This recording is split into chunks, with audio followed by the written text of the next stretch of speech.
A poor widow seeks shelter from a deadly snowstorm. She thinks she is just helping a mysterious mountain man.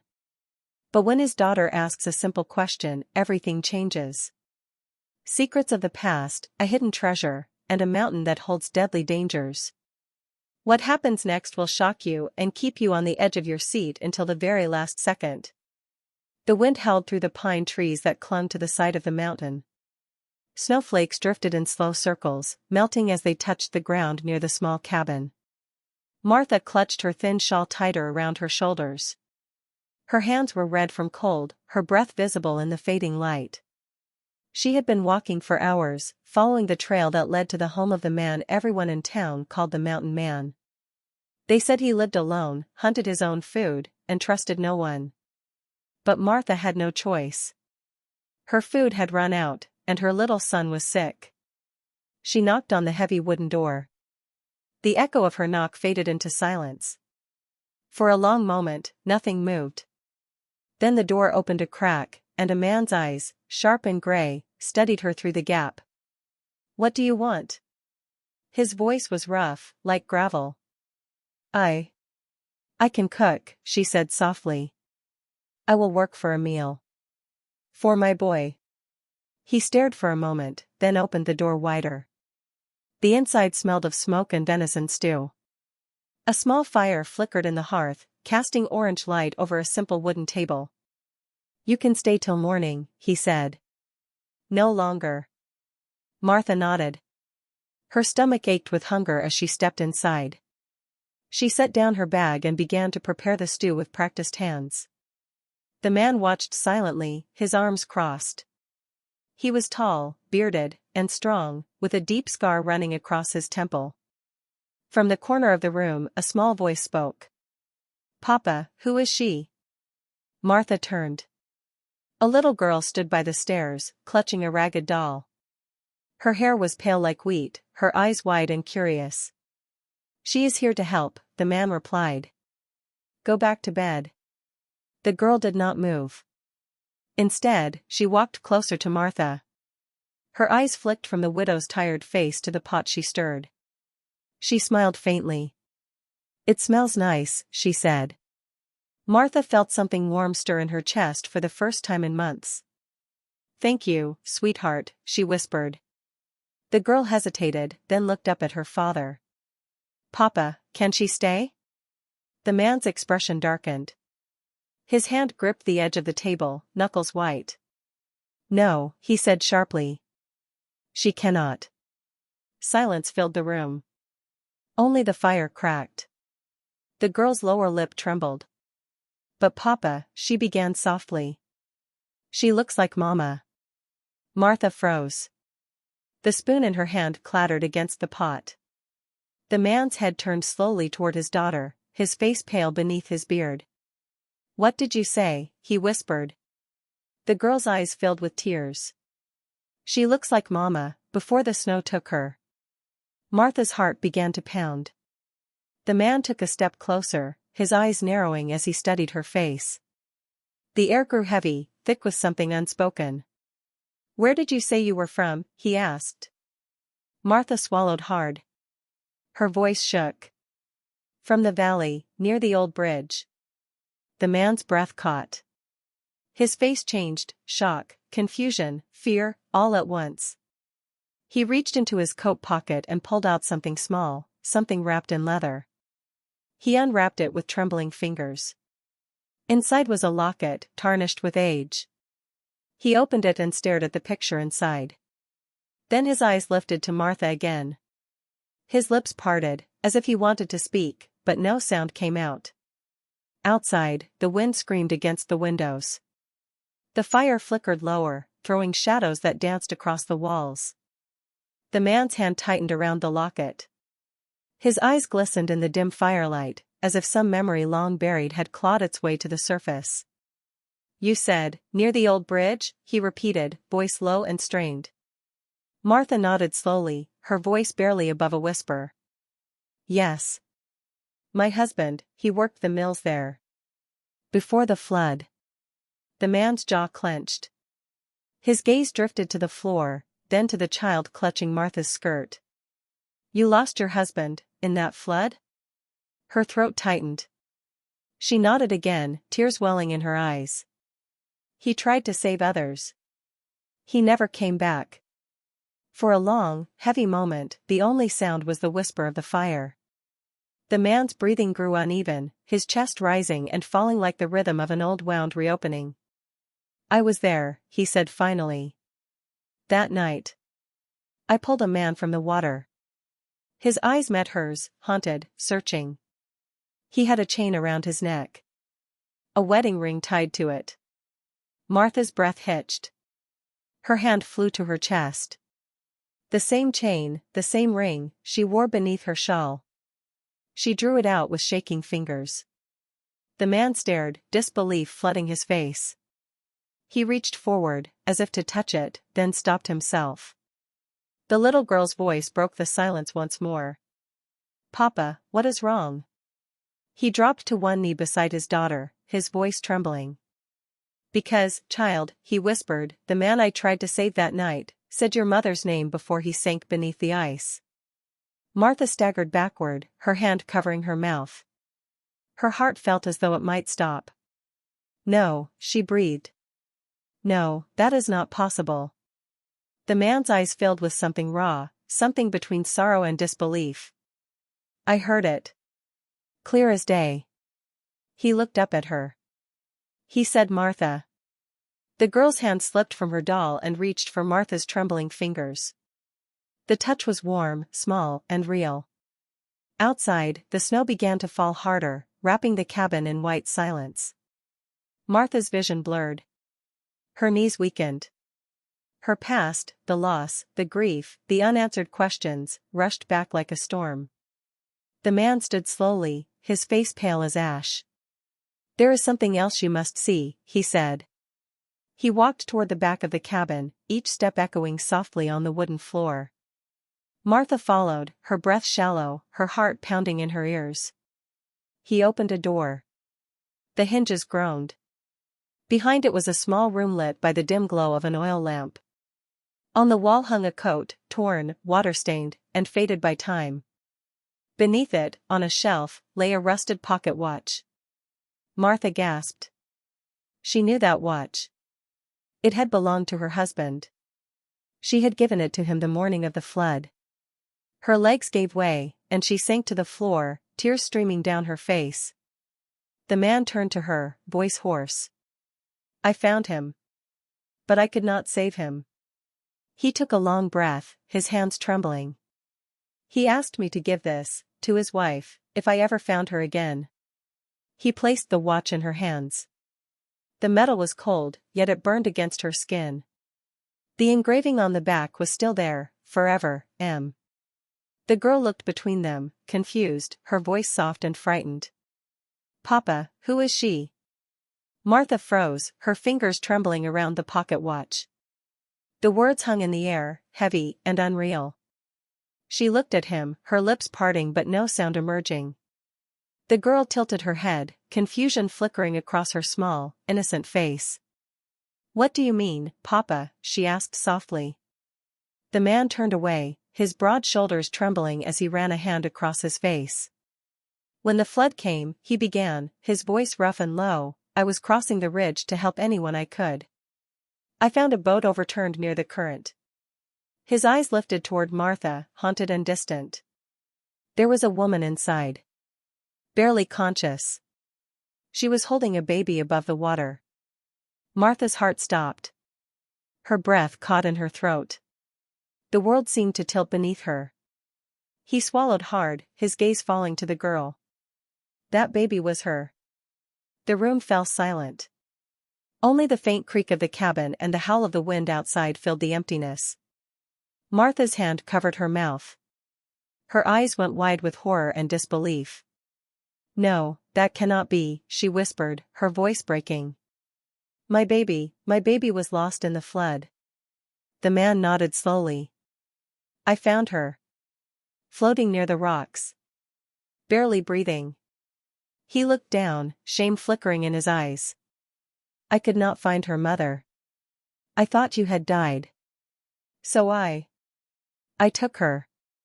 The girl stared between them, her little hands gripping the edge of her father's coat. "Papa." "Mama," she whispered, trembling. Martha fell to her knees. Tears spilled freely now, burning her cold skin. She reached out a shaking hand toward the child. The girl hesitated, then stepped forward, one step, then another, until she was close enough to touch. Martha's hand brushed against the girl's cheek. Warm. Soft. Alive. She broke into a sob that echoed through the small cabin. "My baby," she cried. "My baby is alive." The man lowered his head, unable to meet her eyes. His voice cracked as he spoke. "I raised her as my own. I tried to give her a life away from the pain." Martha turned toward him, still clutching the girl tightly. Her face was pale, streaked with tears, but her eyes burned with something fierce, something human. "You saved her," she said quietly. "You saved the only piece of him I had left." For the first time, the man's hard expression softened. He looked at them, mother and daughter, bathed in the firelight, snow swirling beyond the windows. Then, from somewhere deep within the storm, came a low rumble. The windows shook. The fire flickered and bent as a cold gust pushed through the cracks of the walls. The man's head turned sharply toward the door. His eyes narrowed. "That sound," he muttered under his breath. Martha looked up, fear creeping back into her chest. "What is it?" she whispered. He moved to the window, his breath fogging the glass. Outside, through the white blur of snow, a shape moved, dark and heavy, trudging up the hill toward the cabin. The storm swallowed them whole. Snow lashed at their faces, sharp as shards of glass. The wind howled through the pines, bending their tall, black silhouettes into ghostly shapes. Martha struggled to keep her footing on the steep path. The girl's small hand was locked in hers, cold and trembling. Behind them, the glow of the burning cabin flickered faintly through the trees, a dying ember against the dark mountainside. The man led the way, his heavy boots crunching through the deep snow. He carried the rifle slung across his back and a pack thrown hastily over his shoulder. Every few steps, he turned to scan the woods, his eyes sharp, restless. Martha could barely speak through the cold. Her voice cracked as she asked, "Where are we going?" "There is a cave," he shouted over the wind. "A mile east. Hidden above the ridge. We rest there." She nodded, too breathless to reply. The child stumbled once, and Martha pulled her close, lifting her into her arms despite her own exhaustion. The girl's head rested against her shoulder, whispering softly through chattering teeth. "Mama, it is so cold." Martha pressed her cheek to the girl's hair. "I know, my love. Just a little longer." The man slowed his pace, his breath fogging in the freezing air. He turned to them, his expression grim. "We must hurry. If they sent men after Corbin, they will track the gunfire, and the fire." Martha's heart sank. The thought of men, armed, ruthless, coming through the snow filled her with dread. She tightened her hold on the child and kept moving. The path narrowed as they climbed higher, the mountain rising like a jagged beast above them. Each step grew heavier, the snow deeper, the wind louder. The man's figure blurred ahead of them in the white storm. At last, he stopped before a dark cleft in the rock. "Here," he said. "Inside." They ducked into the cave. The sudden stillness was almost deafening after the storm. Martha sank to the ground, holding the girl close, her arms aching. The man dropped the pack and struck flint against steel. A small flame sparked, then grew into a fragile fire that flickered against the stone walls. The light revealed rough carvings on the rock, strange symbols, old and faded. Martha frowned, her voice faint. "What are those?" The man hesitated, glancing at the markings. "Old signs," he said slowly. "From before this mountain was ours. Some say it was once sacred ground." The flames cast long shadows that seemed to twist and move across the walls. Martha shivered, though the cave was warmer than the storm outside. The girl sat beside her, quiet now, staring into the fire. For a time, they said nothing. Only the soft crackle of the fire filled the air. But beneath the surface of the quiet, there was something else, a tension, a question waiting to be spoken. Martha finally broke the silence. "Those men, if they come, will they hurt us?" The man's eyes met hers through the firelight. "If they find us, yes." Her breath caught. "Then we must keep moving. We cannot stay here." He shook his head. "They will not come tonight. The storm will cover our tracks." He paused, his voice lowering. "But when it clears, they will search the valley. And if what you said about the gold is true, this mountain will not stay silent for long." Martha's hands tightened around the child's. "I do not care about gold," she whispered fiercely. "I just want her safe." The rumble faded into silence, but the air in the cave had changed. It was heavier now, charged with something unseen. The faint crackle of the fire sounded distant, swallowed by the vast darkness that stretched deeper into the mountain. Martha rose slowly, clutching the girl's hand. Her heartbeat thudded in her ears. "What is back there?" she whispered. The man said nothing. He stepped forward, rifle in hand, the firelight glinting off its barrel. Every step he took echoed faintly off the stone walls. He stopped near the edge of the light. Beyond that point, the cave disappeared into shadow. A cold draft swept from within, carrying the smell of damp earth and something else, something metallic. Martha's breath caught. She felt it too. A sharp tang in the air, like rust and blood. The girl whimpered softly. "Mama. I want to go home." Martha knelt and pulled her close, whispering gently. "I know, darling. I know." The man lifted the lantern and held it high. Its weak glow reached farther now, illuminating strange shapes carved into the stone, patterns that twisted like vines, circles within circles. At the center of the wall, half buried beneath ice, was a wooden beam. It looked unnatural, too smooth, too straight to be part of the cave itself. The man stepped closer, brushing away the frost. His face darkened. "It is a door," he said quietly. Martha's eyes widened. "In a cave?" He nodded slowly. "Someone built this. Long ago." The girl crept closer, curiosity flickering in her eyes. "Papa, who lives there?" He stared at the door, the lantern flame trembling in his grip. "No one should," he murmured. Martha felt a chill race down her spine. "Should we go back? Leave it?" He hesitated. Then shook his head. "If there is a tunnel beyond this, it might lead out of the mountain. A way down, hidden from the men who are coming." He wedged the rifle under the handle and pushed. The old wood groaned. Dust and shards of ice fell from above. Then, with a slow, deep crack, the door shifted open. Cold air poured out, so cold it stole their breath. The lantern's flame dimmed, almost snuffed out. From the darkness beyond came a faint, rhythmic sound. Drip. The sound grew clearer, crunching footsteps on frozen ground, echoing through the narrow tunnel. Each step came with a faint metallic clink, as if someone dragged something heavy behind them. The man lifted his rifle, motioning for Martha to move back. "Hide," he whispered. Martha's heart raced. She grabbed the girl's hand and pulled her behind a jagged rock near the chamber wall. The child pressed close, her tiny fingers gripping her mother's sleeve. The lantern's flame flickered wildly, as if afraid.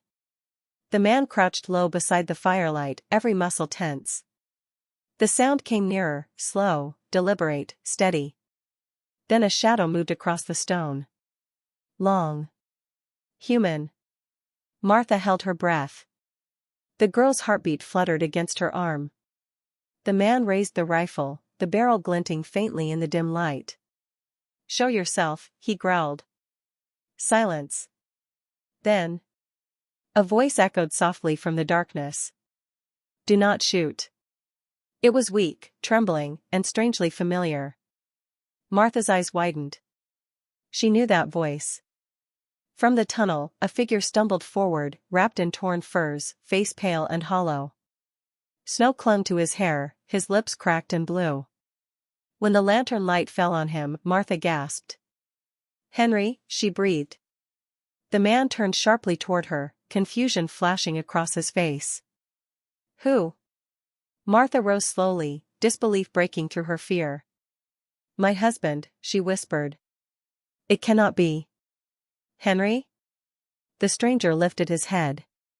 His eyes, once warm brown, now clouded with exhaustion, met hers. "Martha," he croaked. I found you." The rifle slipped from the mountain man's hands and hit the stone with a hollow clatter. Martha's legs trembled as she stepped forward. "Henry, you died. I saw the river take you." He swayed, his body weak, his breath shallow. "I almost did," he said. "The current carried me into a crevice below the dam. I was trapped, but the mountain kept me alive." He stumbled, and Martha rushed to catch him. He collapsed into her arms, his weight heavy, his body trembling with cold. She wept as she held him close, unable to believe what her eyes saw. The little girl peered up, confused, her voice small. "Mama, who is he?" Martha looked down at her, tears streaming. "Sweetheart, he is your father." The man, Henry, opened his eyes slowly, his gaze finding the child. He reached out a shaking hand. "Lila," he whispered. You are so big." The girl hesitated, then reached forward and touched his hand, her fingers brushing the rough skin. He smiled weakly, a single tear slipping down his cheek. The mountain man stood a few feet away, silent, eyes unreadable. His hands were clenched, his jaw tight. He looked between Martha and Henry, the firelight flickering across his scarred face. Then his gaze shifted to the pouch of gold still lying beside the dead miner. The coins glimmered faintly in the light. Henry's eyes followed his. "You found it," he rasped. "You found what they killed for." The man said nothing. The silence between them grew sharp, dangerous.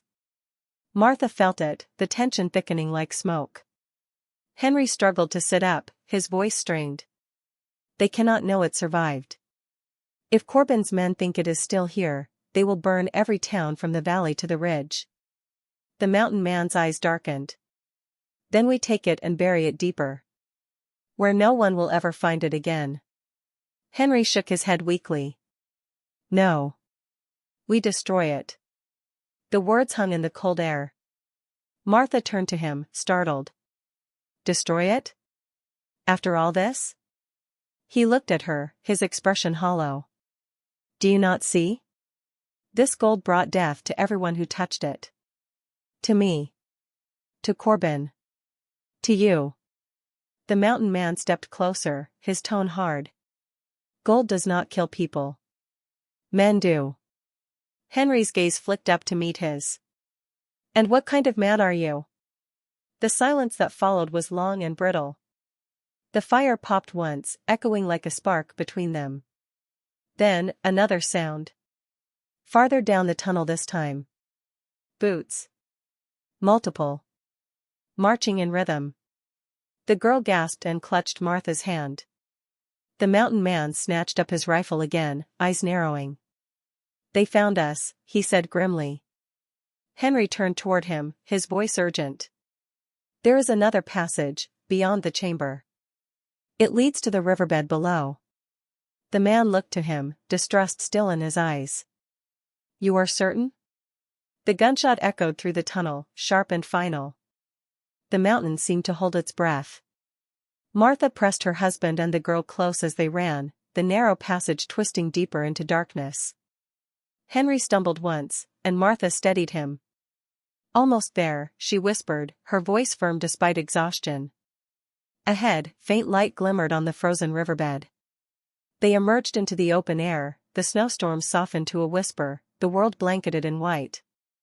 The river roared below them, rushing past ice and stone, carrying the memory of the storm away. The mountain man's voice carried faintly from above, calling once, low and urgent. "Go. Keep moving." Martha urged her husband forward, then looked back. High on the ridge, a flare of light and the echo of shouts confirmed he had held them off. Her heart ached with gratitude and fear, knowing the price he had paid to protect them. They followed the river downstream, the snow crunching underfoot. The girl's small hands clutched Martha's, and she finally allowed herself to smile through her tears. For the first time since the flood, hope felt real. Henry stopped at the river's bend, kneeling to scoop snow into his hands and letting it melt in his mouth. Martha watched him, awe and relief flooding through her. "He kept us alive," she murmured. "All this time, he saved us." They continued walking until the sun began to rise, painting the snow with pale gold. The storm was behind them now, leaving only silence, cold, and the promise of a new day. At last, they reached a small village at the foot of the mountain. No one waited for them there, no one had followed, but the world felt safe again. Martha held her daughter tight, her eyes searching the horizon. For the first time in years, she felt that they could finally breathe. The mountain man never reappeared. Some said he returned to the shadows of the peaks, guarding the secrets of the gold and the mountain that had tested them all. But Martha knew the truth, he had saved their lives, and that was enough. She looked down at her husband, then at her daughter, and whispered softly, "We are together, and we are free." The sun rose higher, spilling warmth across the snow. For the widow, her child, and her husband, the nightmare had ended. And in its place, a fragile, unshakable hope had begun.